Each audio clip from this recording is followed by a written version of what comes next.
दोस्तों, बृहस्पतिवार की व्रत कथा बृहस्पतिवार को की जाती है। इससे विष्णु भगवान हमसे प्रसन्न होकर हमें धन्य धान्य से परिपूर्ण करते हैं। तो चलिए दोस्तों, हम आपको बताते हैं कि किस प्रकार से भगवान विष्णु की पूजा बृहस्पतिवार को की जाती है। इसमें सबसे पहले हम आपको जो पूजा सामग्री है उसके बारे में बताएंगे। भगवान विष्णु की एक तस्वीर आप इसमें रखिए और बृहस्पति भगवान की पूजा के लिए आप पीली वस्तुएं रख सकते हैं, जिसमें पीले फूल और केले, गुड़ चने की दाल, मुनक्का और पीली मिठाई, पीले चावल, हल्दी आदि का प्रयोग किया जाता है। बृहस्पतिवार की व्रत कथा में आप सुबह जल्दी उठकर स्नान कर लें और भगवान की मूर्ति के सामने पानी और हल्दी डालकर भगवान विष्णु को स्नान कराएं।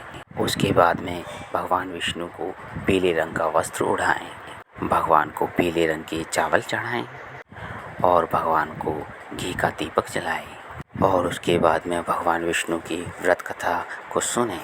भगवान विष्णु की व्रत कथा इस प्रकार है। किसी गांव में एक साहूकार रहता था, जिसके घर में अन्न, वस्त्र और धन की किसी प्रकार से कमी नहीं थी, परंतु उसकी स्त्री बहुत ही कृपण थी, किसी व्यक्ति को कुछ नहीं देती थी, सारे दिन घर का काम काज में लगी रहती थी। एक समय एक साधु महाराज बृहस्पति भगवान वार के दिन उसके घर पर आए और भिक्षा की याचना की। स्त्री उस समय घर के आंगन को लीप रही थी। इस कारण साधु महाराज को कहने लगी, महाराज, इस समय मैं घर को लीप रही हूँ, आपको कुछ नहीं दे सकती, फिर किसी अवकाश के समय आना। साधु महात्मा खाली हाथ चले गए। कुछ दिन बाद के पश्चात वही साधु महाराज आए, उसी तरह भिक्षा मांगी। साहूकार ने लड़के को खिला रही थी। कहने लगी, महाराज, मैं क्या करूं, अवकाश नहीं है, इसलिए आपको भिक्षा नहीं दे सकती। तीसरी बार महात्मा आए तो उसने उसी तरह टालना चाहा, परंतु वह महात्मा कहने लगे कि यदि तुमको बिल्कुल अवकाश हो जाए तो मुझको भिक्षा दोगी। साहूकारनी कहने लगी, हाँ महाराज, यदि ऐसा हो जाए तो आपकी बड़ी कृपा होगी। साधु महात्मा जी कहने लगे कि अच्छा, मैं एक उपाय बताता हूँ। तुम बृहस्पतिवार को दिन चढ़ने पर उठो और सारे घर में झाड़ू लगाकर कूड़ा एक कोने में जमा करके रख दो। घर में चौका इत्यादि मत लगाओ। फिर स्नान आदि करो। घर वालों से कह दो उस दिन सब हजामत अवश्य बनवाएं। रसोई बनाकर चूल्हे के पीछे रखा करो, सामने कभी न रखो। सायंकाल को अंधेरा होने के बाद दीपक जलाया करो तथा बृहस्पतिवार को पीले वस्त्र धारण मत करो। ना पीले रंग की भोजन का सेवन करो।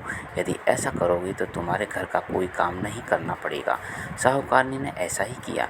कुछ ही समय बाद उसके घर में खाने को दाना न रहा। थोड़े ही दिनों में महात्मा फिर आए और भिक्षा मांगी।